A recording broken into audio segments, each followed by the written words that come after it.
This is a frequently asked questions. She says, are bridal and baby showers allowed in Islam? First of all, we have to understand a very important concept in Islam, because you often go through so many similar cases and you might be in a dilemma whether this is halal or haram. Sometimes you may even be frustrated from the amount of haram you hear from scholars and students of knowledge. Every time you ask them, they say haram, haram, haram. So if you teach people how to fish, it's much better than giving them a fish every day. And therefore, what is the main concept that governs our rulings in Islam? Number one, that Islam prevails over all.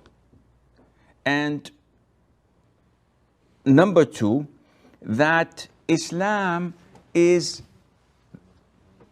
the origin and everything else follows, and not the other way around.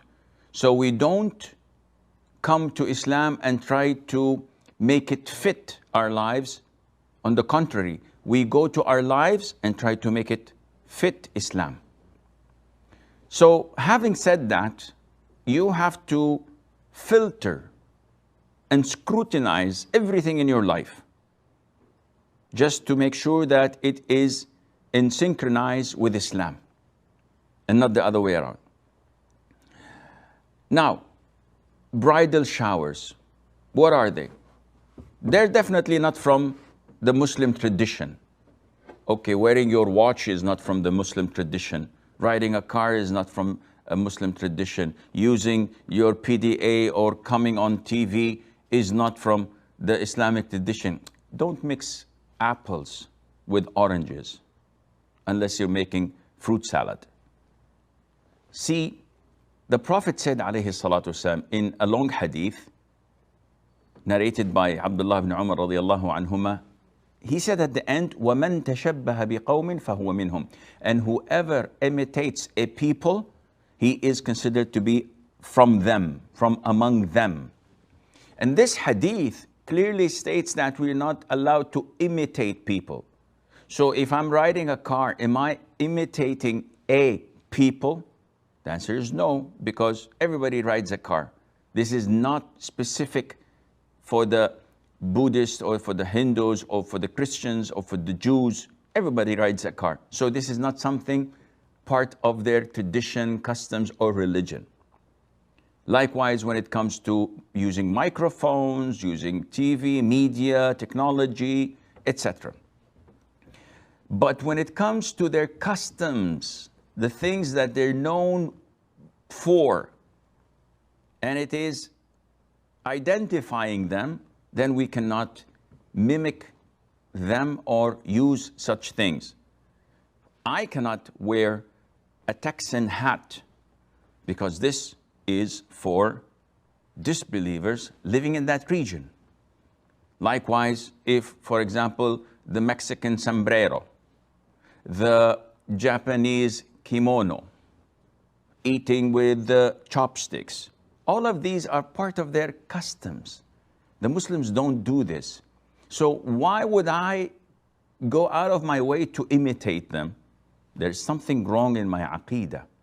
Likewise, if someone celebrates the New Year's or celebrates their false celebrations, imitating them, the Muslims don't have this. Coming to the bridal showers and the baby showers, this is not part of our tradition, our customs. For the bride, once she gets married, we have the walima. This is Islamic, a feast. We call people to eat, men and women segregated. Alhamdulillah, they have a good time. For the baby, we have on the 7th day what is known as aqiqah.